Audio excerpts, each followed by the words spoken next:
As y'all have heard me say before, the most important part of planning any adventure are the snacks. And if you're looking for a delicious and nutritious snack that packs a real protein punch, crack into a good source of protein with tasty, healthy, Wonderful Pistachios. Each 1 ounce serving of Wonderful Pistachios contains 6 grams of protein, giving you over 10% of your daily value in that one serving. It's one of the highest protein nuts out there. And that's not all. Pistachios are also known for the fiber and better for you unsaturated fats, which may help keep you feeling fuller longer. Best part, Wonderful Pistachios come in a variety of flavors and sizes. Perfect for enjoying with your family and friends or taking them with you on your summer adventures for those snacks we're talking about. So whether you're dropping off the kiddos or running between meetings or about to climb a mountain, fuel up with a healthy and tasty snack. Wonderful Pistachios will be your new go-to. You can check them out at wonderfulpistachios.com and learn more about how these little green wonders can power up your day.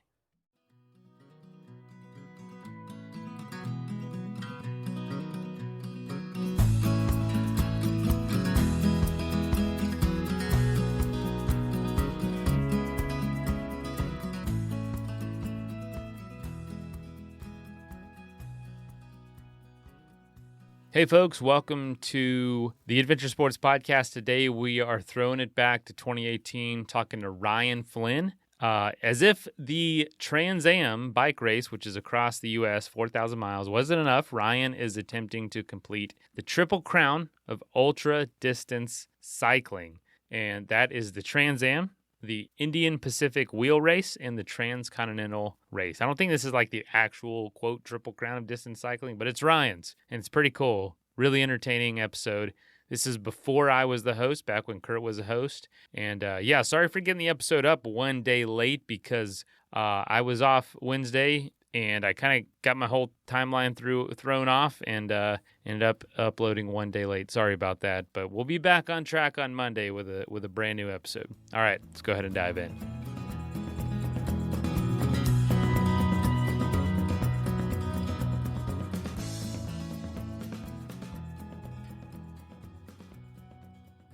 Hey friends, thank you for listening again today to the Adventure Sports Podcast. Today is about ultra-distance cycling.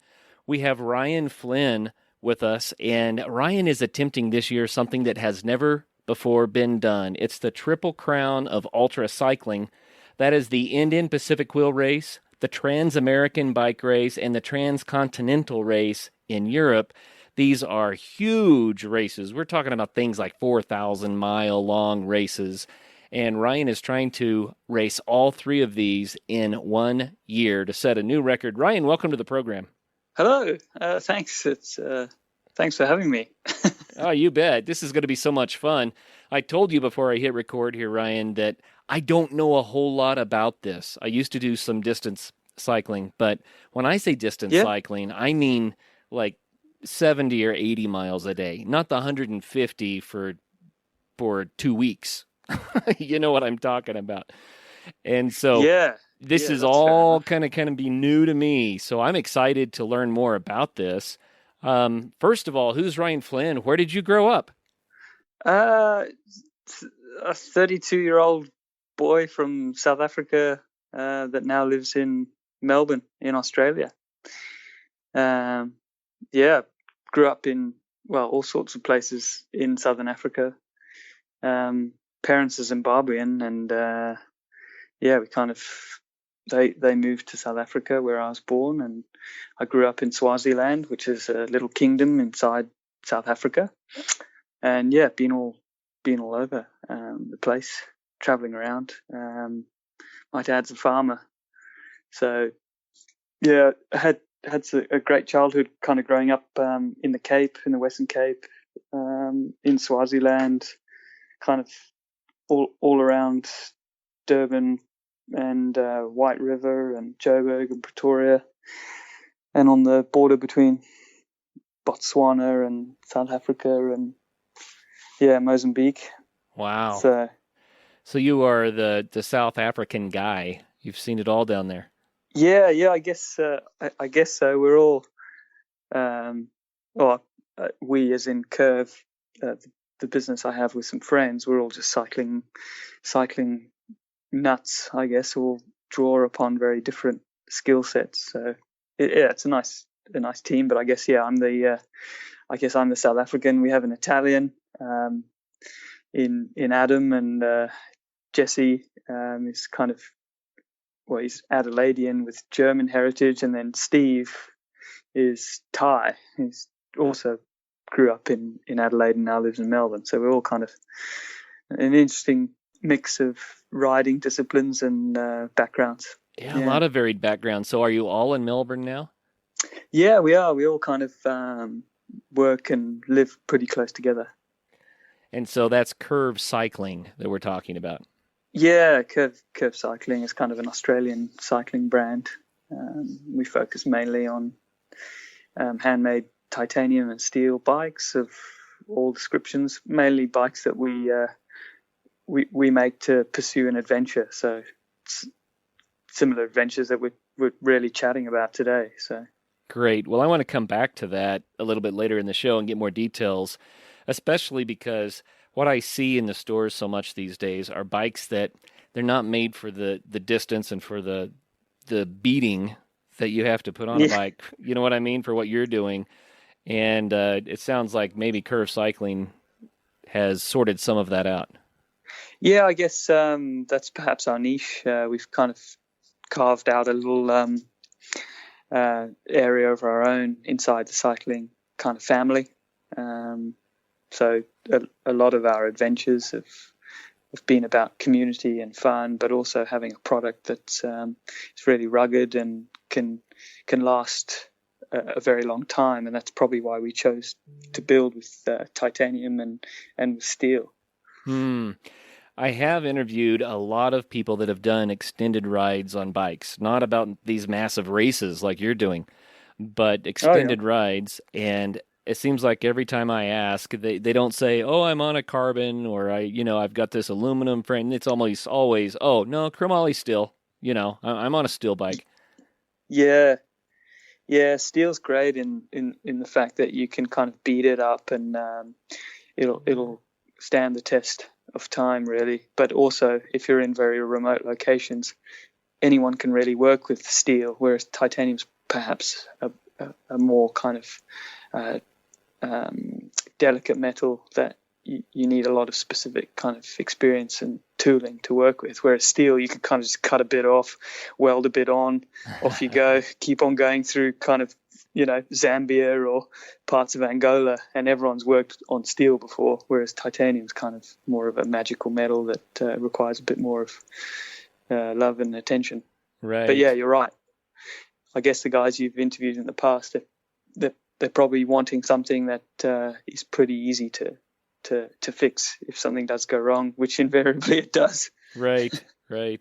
Well, let's get back to this Triple Crown attempt, and then I want to spend the most time on the Trans-American bike race, because that's the one that you just finished, and so it'd be fun to get something that's just hot off the press. But Triple Crown, now give us a little bit more detail. I rattled off what the 3 races are, but we need people to appreciate the distances involved and the times involved, and are these all self-supported? Yeah, so they're all self-supported or unsupported. So you pretty much everyone is on an even playing field, which I quite like. It's not an arms race or whoever's got the most amount of money or sponsorship has the best chance of survival. Everyone's on an even playing field, really. You can only access what's freely available to everyone else. Okay. The Indian Pacific Wheel Race is essentially exactly what it says on the tin. It starts on one side of Australia, in Western Australia, which is on the Indian Ocean, in a place called Fremantle, just south of Perth. And you traverse across Australia, through Western Australia, across the Nullarbor, which it seems to fill a lot of riders with dread because it is a remote kind of location. It's a desert, and it can get very, very hot. And there's only one main arterial road that crosses pretty much from Western Australia into South Australia. And that stretch of desert is it's over 1,000 kilometers. With some sections of, maybe 200 Ks, so 120 miles of nothing, no food or water, and you kind of have to carry enough to survive. Wow. So it's 5,500 kilometers. You go through pretty much across Australia, the long way around. So you go through most of the major cities in Australia, through Adelaide, through Melbourne, up over the snowy mountains, through Canberra, which is the sort of Australian Capital Territory, and then into Sydney. So you've got some very different sections. You've kind of got like a long, flat desert section. Then you traverse into South Australia, beautiful wine country. It's known for holding the World Tour, the first on the calendar, which is the Tour Down Under. So you're kind of in the Adelaide Hills, and then you traverse through the Great Ocean Road, which is a beautiful section where a lot of tourists kind of all flock to. So you follow the coastal route, which isn't the quickest way to go across Australia, but it is arguably the most picturesque into Victoria, and then through Melbourne, and then you really start with all of the climbing.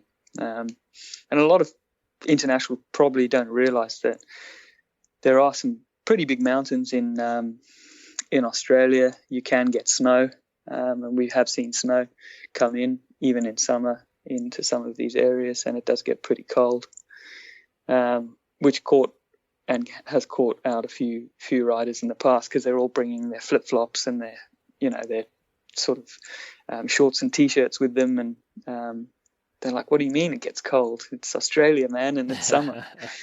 But you're going through the desert, and then next minute you're going into the Alpine region and the snowy mountains, and it does get challenging for the last bit of the ride. You're climbing and doing all the climbing pretty much in the last section of the race.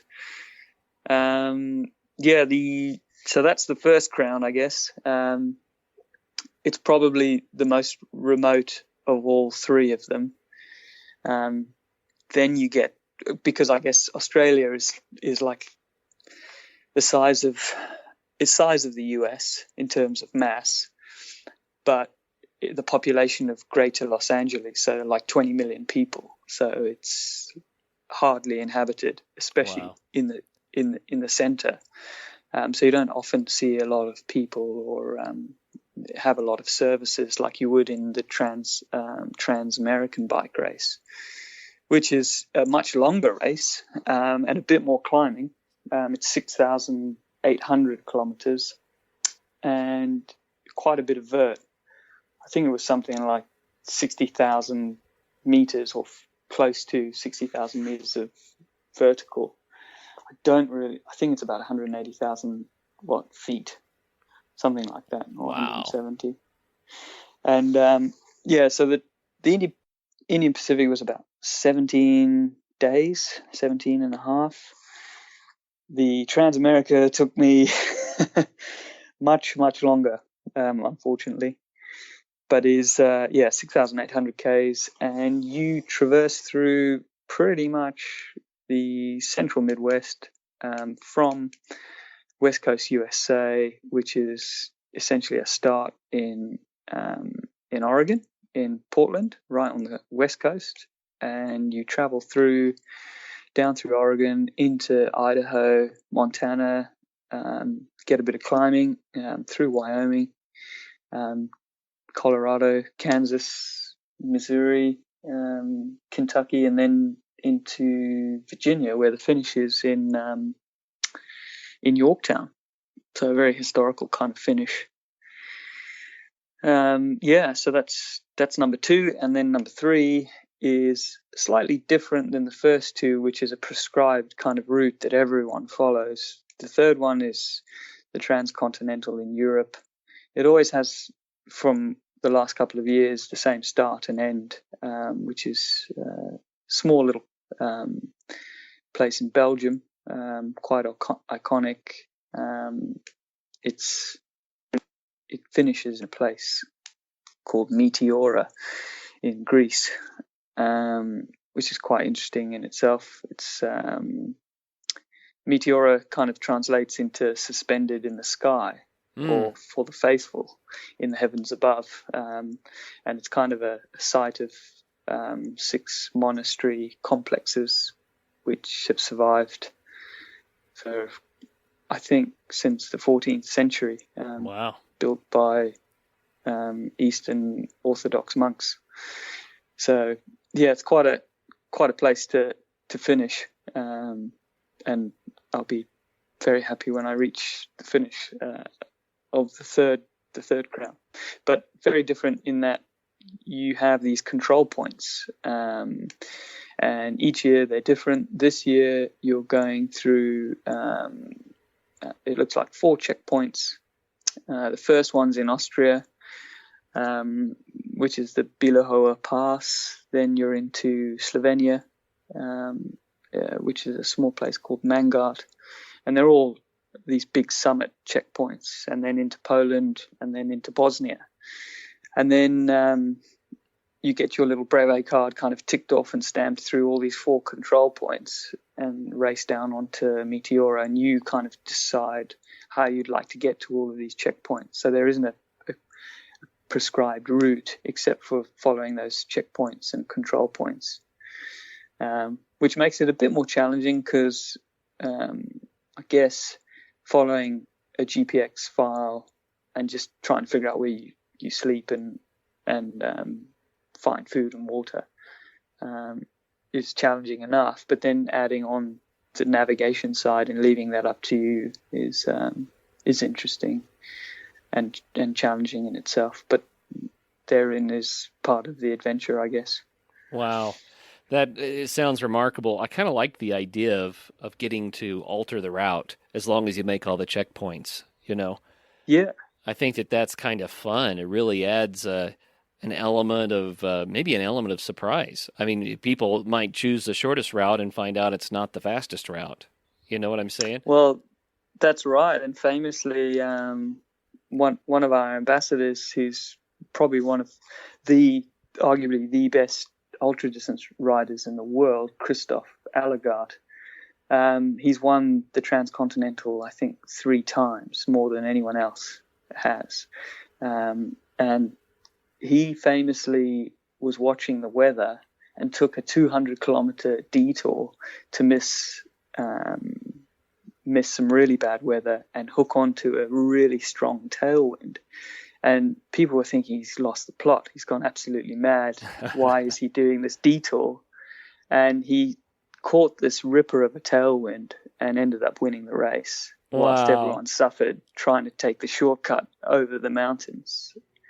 So yeah, it can make for some really exciting racing. But it is, it's also quite fun because anything can happen, and you're following all these dots all over Europe, wondering what route they're taking and what's their strategy and when are they going to sleep and when are they going to take on the mountain. And they don't want to sleep up at altitude because it's really high and it's really cold, even though it's still summer. So, will some people take unsealed roads? Will they take sealed roads? What kind of equipment do they have in their arsenal to survive? There's all these things going on. So that's quite interesting in itself. Oh, yeah. Yeah. It's kind of like Hunger Game on wheels.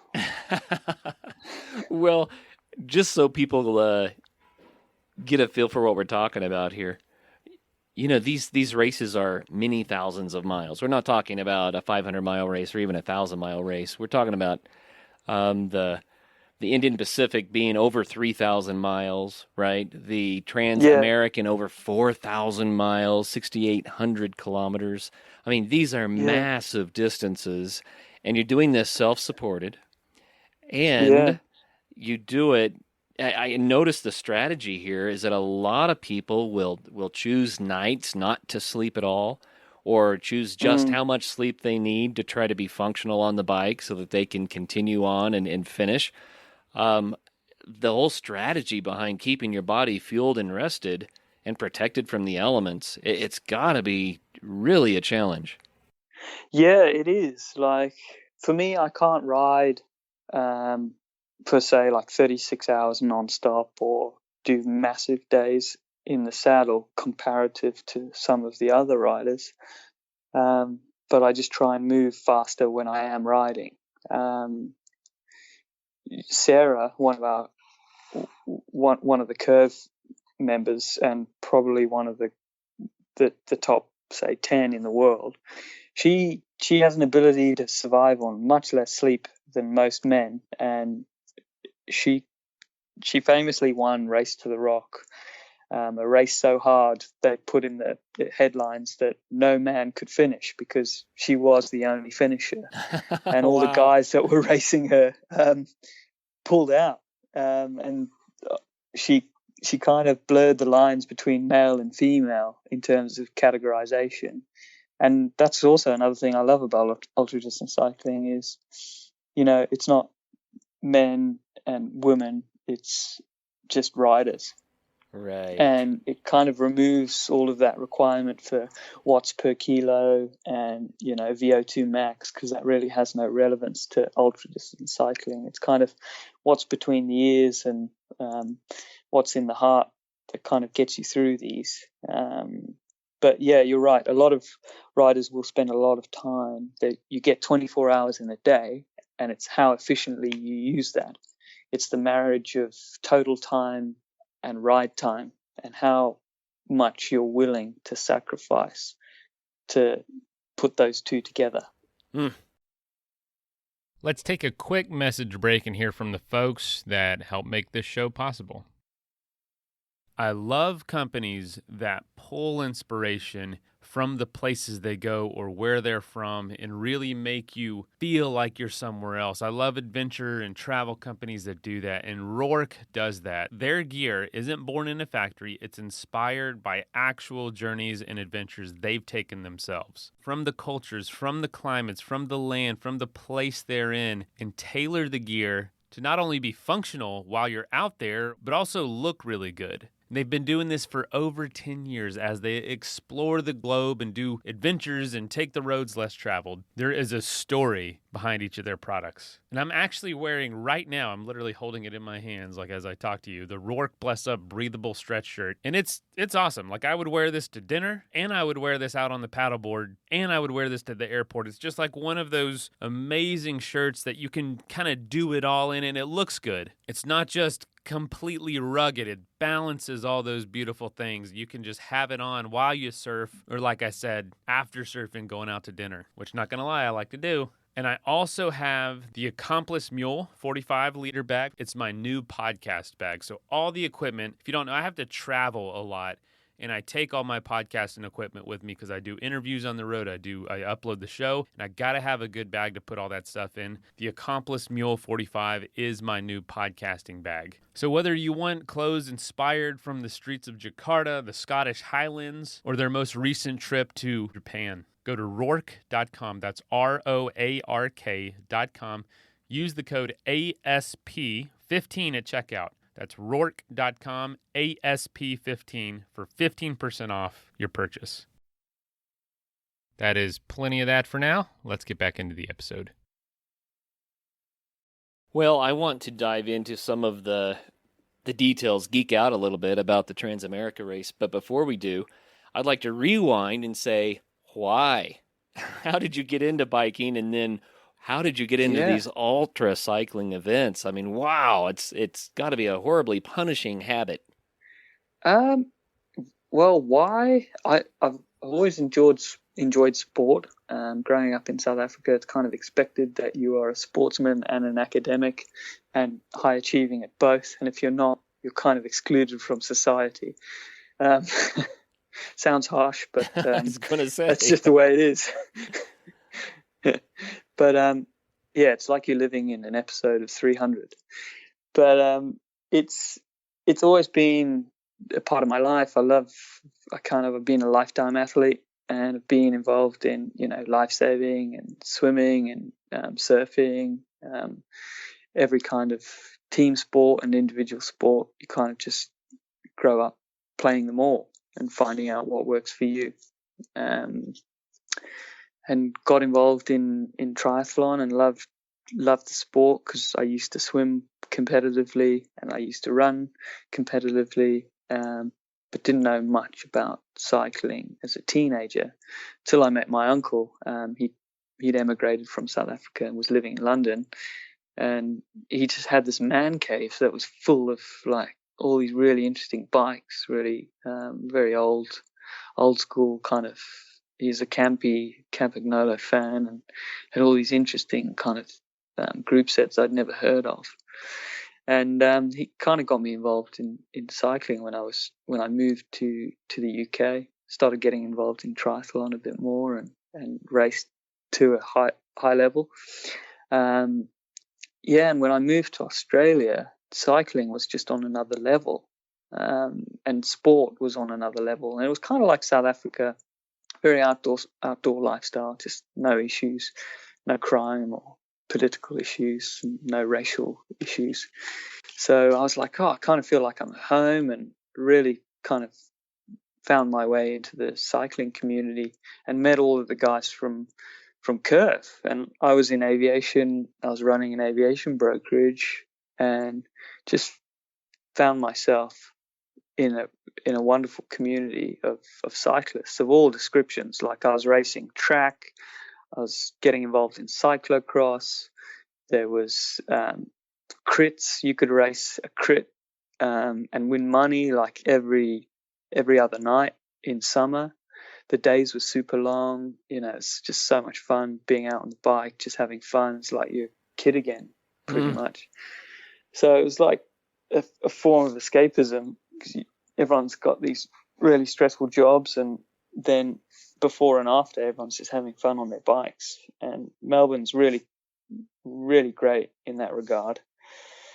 So just got more and more involved in the cycling community. And then a couple of years ago, the guys were really struggling to get the brand out there, and that's kind of what I specialize in. I love meeting people, talking to people, sharing adventures, and said, look, I'd love to help. I mean, I'm writing the products anyway. I love the product. I believe in it. It's really easy to tell people about something you believe in.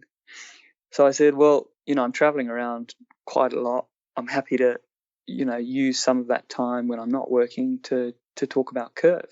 And that's kind of how things started, and just said, hey, look, this is a weakness in the business, or we should be doing this. And slowly just built a position up for myself and resigned, invested in the business, and became the fourth member of Curve. And then that's when all this ultra distance stuff started, because we were building bikes to pursue a very specific goal for one of our founders, Jesse Carlson, and he was taking on the Continental at that time. And so we were trying to build the lightest ultra distance bike that could go the distance, and we did. And Jesse, the great athlete that he is, actually won the Trans-American Bike Race by 2 days. And he went through tornadoes in Kansas and some serious back issues on the first day, extreme heat, and managed to do us all proud. So it was incredible watching that. And I was going, man, what are these guys like? I don't really know much about ultra distance, but I don't understand how someone can ride 400 Ks a day average and do that sustained kind of effort for weeks at a time. And then Sarah decided she wanted to give the Trans-American Bike Race a go as well. And, it's one of the longest and arguably one of the hardest. And she was leading the race for so long. We were thinking, my goodness, her first ever ultra, she's going to win. And unfortunately, through fatigue and not really understanding her Garmin e-Treks, this was her first race, and she'd never never really even navigated before. She was going 150 kilometers off course and ended up in fourth or fifth because she went the wrong way. But I was I'm friends with all of these nut jobs, as people probably think this is crazy. And I was just inspired. Like, cycling in Australia is not kind of met with the same kind of open arms in the US. You get a lot of space by drivers. Most people are very courteous and regard you as a road user. In Australia, it's not the case. So getting out of that environment and kind of going on these adventures and these kind of off the beaten track sort of trips became longer and longer for us all. And we were kind of exposed through Jesse and Sarah to ultra distance riding. So I guess, I started riding longer and longer, and I rode from Sydney to Melbourne, which isn't, massive distance, but it was about 800 Ks, just trying to figure out what this was all about, and had a great adventure just with a buddy of mine a couple of years ago. It was kind of Christmas time, and I always go and spend it with my uncle, who now lives in Sydney. And we go and ride and have fun. And then we just said, hey, it's New Year's. Why don't we just go and ride to Melbourne? Just take a credit card, no real kind of idea on where we're going to go and where we're going to stay each night, but we'll figure it out on the day. We packed a little backpack each, and off we went, not knowing that backpacks are not a great idea and you should probably just have like a saddlebag. Right. We were just like, off we go. And that kind of started it all off. And we now hold these kind of annual things for the Tour Down Under, where we'll do a pilgrimage of 800 Ks in 2 days and invite people to come and see what it's like to ride longer distances and show them what it's all about. And then it really kicks off the Tour Down Under, and we have pretty much all the World Tour riders and World Tour teams all in Adelaide. They're really accessible. You've got all this beautiful riding, the race itself. Everyone from around Australia and around the world's come to watch the race. There's loads of cyclists, and it's just a lot of fun. And we kind of go and showcase our bikes and tell everyone about the adventures and how great cycling is in Australia. So I guess that's kind of how it all came about in a very long-winded explanation for you, Curtis. Well, I appreciate the full history. That's awesome. I think it's an amazing thing that you're doing these sorts of distances, and the community that is around that sounds like a really unique approach to living life and experiencing life. I have to ask, man, when you're on a bike for that long, yeah, I think about backaches. I think about wrists and hands that numb out and get sore. And I think about just the fatigue on the whole body, but also the legs. I mean, how do you get past that to do these sorts of distances? Yeah, I think the body's an incredible thing. And most of the time it listens to your mental state as to whether it figures out if it's in a good physical state. I think you're right. You can kind of try and mitigate all of those issues, hands, back, hot foot. I've trapped some nerves in my hands. I haven't been able to use my hands for a few months. You can't feel your fingers, unfortunately, because that you kind of pinch nerves and get kind of like a tennis elbow issue. Some people's feet swell and like their toenails fall off. You can kind of, as you get more experience, those things don't happen so frequently, and you understand that you're able to push through and you can actually carry on. I guess the mind is probably the hardest one to kind of educate on what's possible and what isn't, because initially, like yourself, you're saying, well, how can you ride for 240 miles and then you do that again and again and again and again and again, and you're spending maybe 20 hours on the bike and 4 hours sleep, or maybe riding through the night. But yeah, the human body is an incredible thing, and you'll be surprised with what it can actually do, if you set your mind to it. And so it's really exploring not only a place that you've never been to before on the map, but it's also exploring yourself, those dark areas that you perhaps haven't tested or have found out, which is quite interesting, to someone like myself. I'm quite interested to know what is possible and what isn't. So I guess that answers the why. Well, whether it's a possibility or just flat remarkable, it's amazing to me that, the human body can do these things.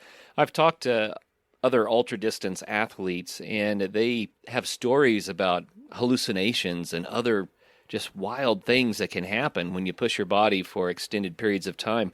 Have you had those experiences too?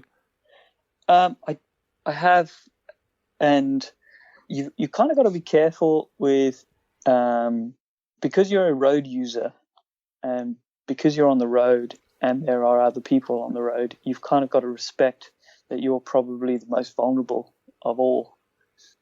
So I get to a point where I put myself into a state where I need to be in control all of the time, because the risks involved with not being in control can be severe. So I have experienced hallucinations and sleep deprivation to the point where, you're falling asleep on the bike and you're having these micro sleeps.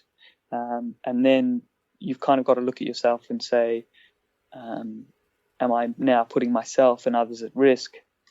And that's usually the time that I'll pull up stumps. Sometimes you can get through it and you can push through it. Most of the time, if I can't, I'll have a sleep. But yeah, I've had some interesting situations where I'm crossing the desert and I'm just sort of looking at the road, and my dynamo is powering my front light, and you're seeing all these different shadows in the tarmac, and all I can see is all these little kittens' heads, like cats' heads, and you're like, what are all these kittens doing on the road? And then you're like, it's not real. And then you'll see these shapes in the distance, in the darkness, because there's nothing around but you and the Milky Way, which is beautiful. And you're just like, wow, look at all these stars. And you're just like, gosh, this is just amazing. And then you're like, oh, I'm so tired. And I was like, oh, I wish there was like some food somewhere. Wouldn't it be nice to sleep for a moment? And then you see a person and you're like, oh, that's really scary. And then you're like, but that isn't a person. It's just an oddly shaped sign when you get closer to it. And all these things are always playing tricks in your mind. And I know Jesse kind of sees some really interesting things. Maybe he's got a much better imagination than I do. But most of the time, my issues have been with, my chamois and saddle sores, which seem to be my biggest problem. Famously, having just finished the Transamerica, I underwent some hospital time and had a surgeon cut me open and remove a cyst and pack me full of gauze, and said, there's no way you can finish this race. You have to take 6 weeks off the bike. You've got a 4-centimeter incision in your, ball bag, and you will find it incredibly uncomfortable, and you won't be able to race at the level you want to. So you can't finish the Trans-American bike race. And I said, look, I appreciate you know what you're talking about, but you might not know what's the human body's capable of. You're a medical doctor. I have a girlfriend. She's a doctor. You're probably erring on the side of caution, and that's fine. But I can just stand up and not sit down for the last 600 Ks, and I'll finish. Oh. I've done 6,000 Ks. I'm not letting 600 Ks and assist get in the way of me finishing, because what that does is it impacts not only this race, but the Triple Crown. Right. So I carried on, took a few days off, and figured out how I was going to look after myself, because a lot of people were saying there's no way that you can pack this each day and remove it it'll be extremely painful, and you need to keep it very clean, and it's just not possible. It turns out it is possible, and your body just adapts to riding standing up if you teach it to do that. And a friend of mine who's cycling, his name's Ali Denham, and he has this blog called Cycling About, and he's cycling from the southern tip of South America all the way to Alaska. And he said, do you know what? I read this guy. He wasn't a cyclist, but he wanted to ride around the world. But he wasn't comfortable with sitting down. He found it really strange. So he just rode standing up, and he actually rode around the world standing up. And I don't know if he was lying, because I never researched it further, or if he was just trying to give me encouragement to finish.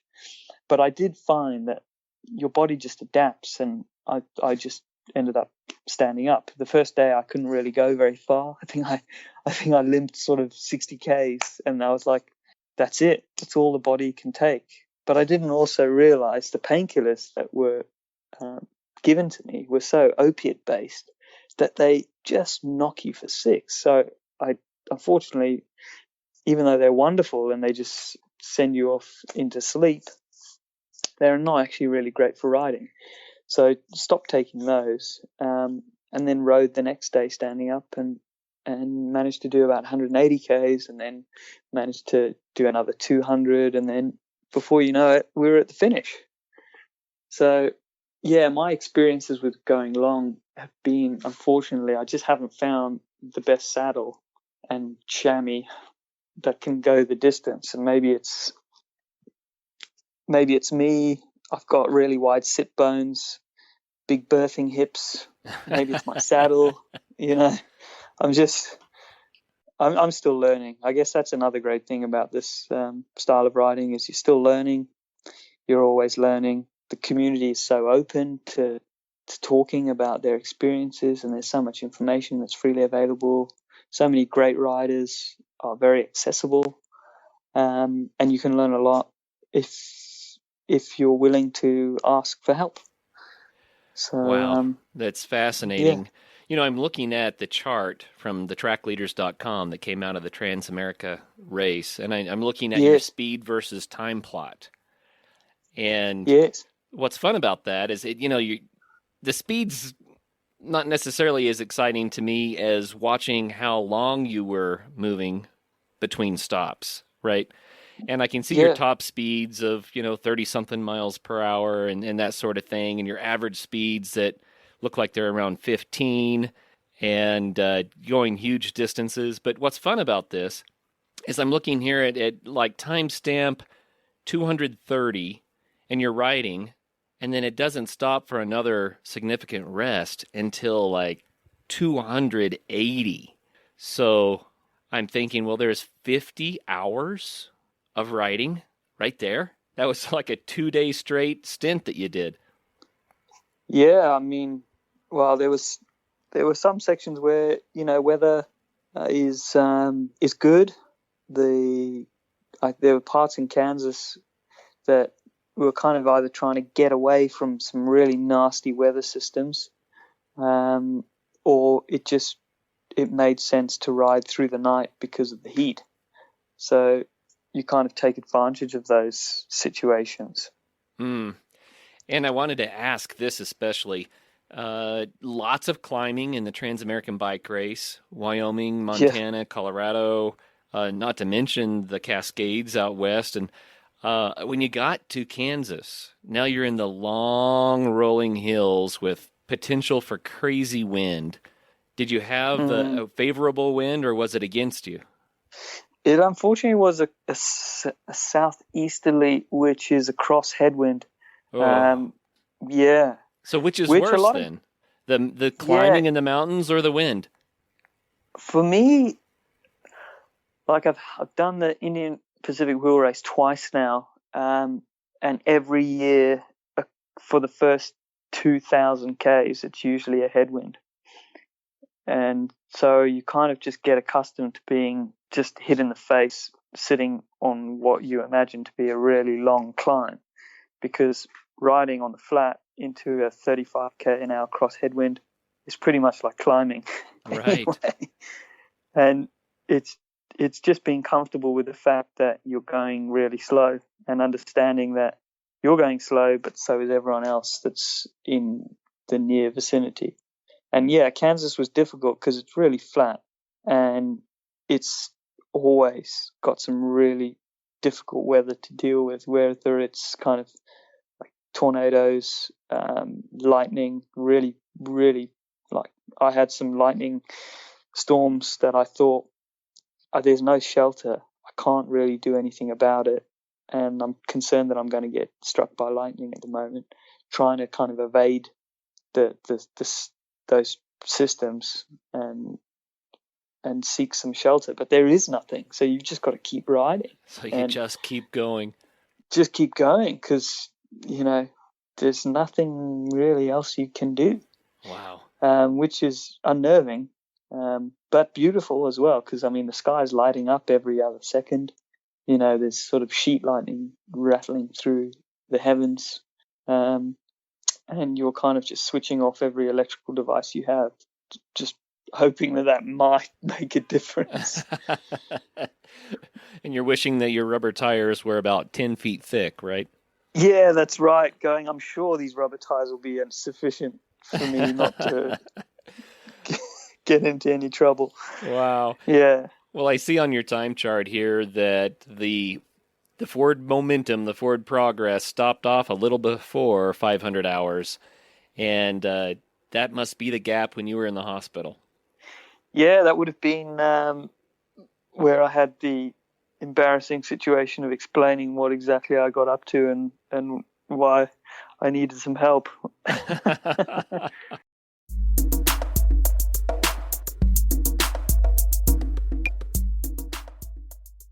By now you certainly know who Bentgate is. That's for a great reason. Bentgate Mountaineering has been sponsoring the Adventure Sports Podcast almost from the beginning, and we really appreciate that.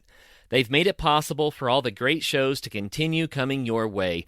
We want to say thanks by reminding you to go to them for your backcountry gear. If you live in Colorado, then just stop by their store in Golden. If not, go to bentgate.com. They have what you need, from the latest ultralight gear to the tried and true classics for climbing, hiking, and camping, like Arc'teryx, Hilleberg, Nemo, Western Mountaineering, and many more. Need advice? They have you covered there too. Their staff are passionate adventurers who can offer help from their own experiences.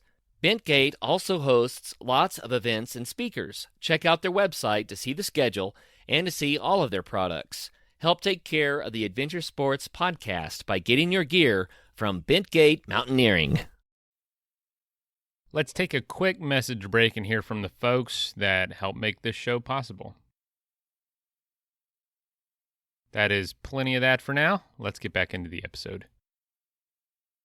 I don't think there are a lot of people who have the guts, the sheer grit to press on in those sorts of situations, to stand up and pedal for hundreds and hundreds and hundreds of kilometers, But you did it. You finished the race, and wow, that's crazy.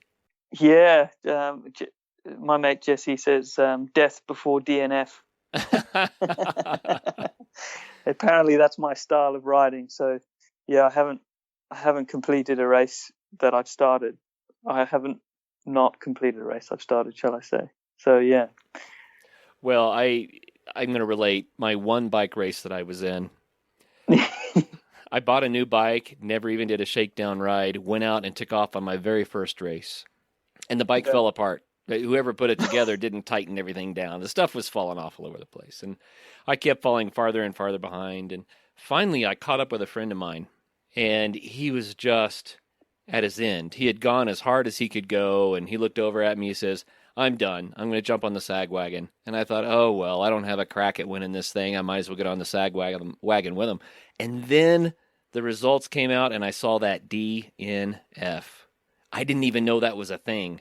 And yeah. I have to tell you, Ryan, I was like, oh, why did I stop? It was only because I didn't see a reason to keep going. I had no idea that there would be a DNF category. And I'm kind of like you. I don't know about death before DNF, but I'll tell you what, I don't ever want to see a DNF again. It was just, I know. It was crazy. It's horrible, isn't it? Yeah.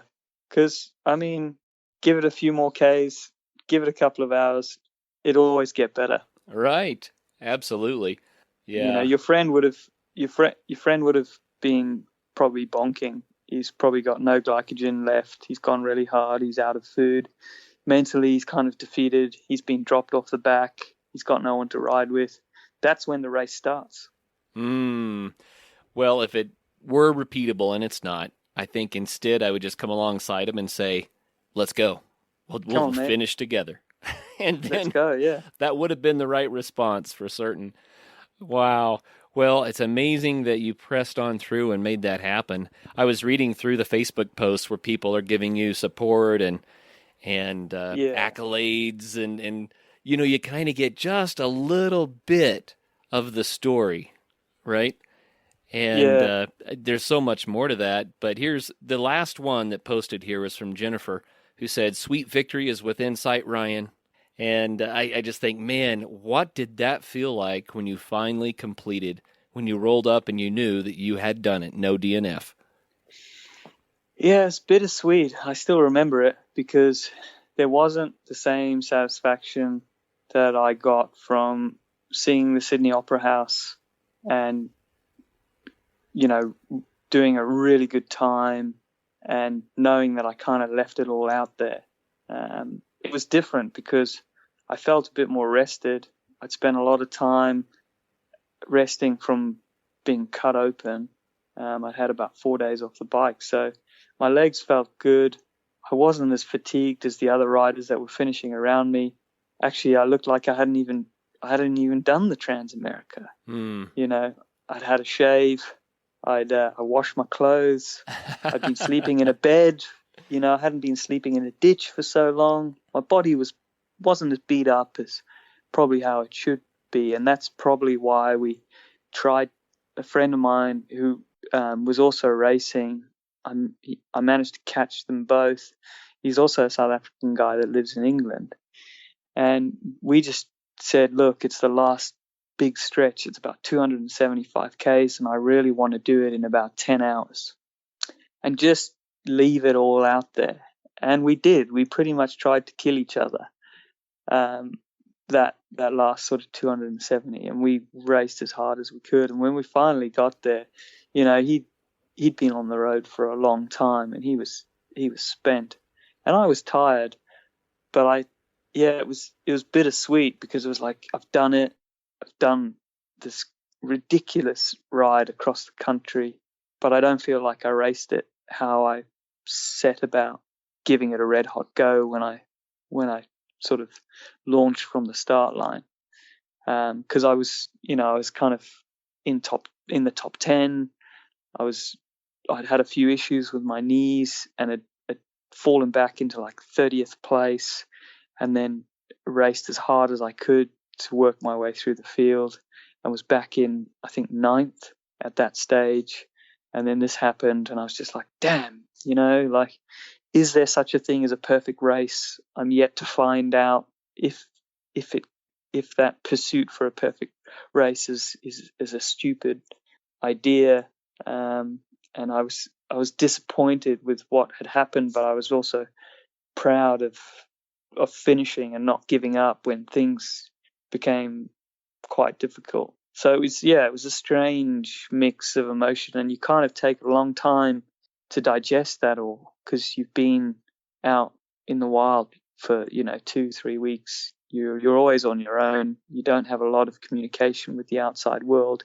Now and again you traverse through it, but you don't really interact with it other than to stop, get some food, maybe say, hi, can I get a coffee and this and 1,000 ice creams and a kilo bag of Doritos, and then you're back on the road again. And that's kind of your human interaction. And so you spend a lot of time inside this strange little bubble and a lot of time with yourself. So it takes a while to kind of put all those thoughts into place. And I don't think I have done quite that yet, but I do remember finishing and going, I'm a little disappointed. I was very, very happy to finish, just not as happy with not being able to race it the way I wanted to. I think that there's plenty of celebration to be had for finishing against all odds, and I think it's fantastic. It's interesting. I won't go on about it, but Freakonomics did a show on incrementalism in which they were interviewing the coach for the UK cycling team, and he was talking about all the tiny little things that they would do to try to get them all to add up to most excellent cycling. And they even went so far as hauling mattresses from hotel to hotel so the riders could sleep on the same mattress every night. Yeah, that sounds like David Brailsford, the pursuit of marginal gains. Well, and this is kind of just the opposite, isn't it? When you're self-supported and taking it as it comes. Yeah, I mean, it is and it isn't. Like, you have to be very, like, there is a huge amount of planning and preparation, because all of those marginal gains do add up. As the body can get beaten up and it can recover for sure, but you've got to protect it and look after it in the best way that you can each day. Like, you've got to, if you're feeling really good, great, but don't go hard, because you're going to feel really, really bad later. Keeping that little bit of reserve in. Like, when you do go to sleep, how do you sleep? Do you sleep with your legs elevated to encourage more recovery, to flush more lactic acid out of the system and encourage new blood flow into your legs? How do you sleep? When do you sleep? What kind of nutrition do you put into your body each day? How far are you going to ride? And how often are you going to sleep? And what do those sleep cycles look like? And do you enter into a deep sleep or a REM sleep, or a sleep that's going to leave you groggy and wanting more? So you're right, you're taking it as it comes, but you're also looking at 6,800 Ks very closely and going, that's where I'm going to pick up food and water, and this is where I'm going to sleep, and I'm going to sleep inside here because we're going through bear country and we're at altitude, and if I sleep outside and I get it wrong and I get too cold, it's going to hurt me in coming days, and I'll be so fatigued that I won't be able to operate at a level that I need to be able to win or to cover 200 miles. So there are marginal gains in the way that you ride these sorts of races or race these sorts of races. And to be very good at them, it's understanding all of those and putting them in place to have that supposed perfect race. And as you get more experienced, you learn about yourself and what works for you, but also how to marry all of these different disciplines, like surviving and sleeping outside and planning, route planning, what you can do without in the wild and on your bike, and what you can't, how you set up your bike to be the most efficient but also the most comfortable, how you protect your hands and your body and your lips and your skin.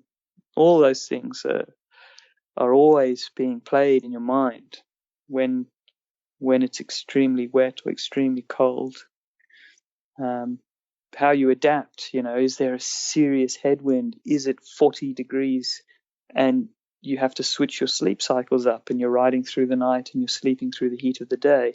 All of those things are constantly playing out in your mind, and that's where all the tactics and the interesting side of the sport exists that you probably don't always see.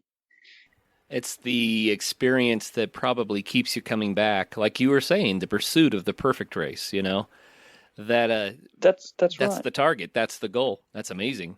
The speed plot.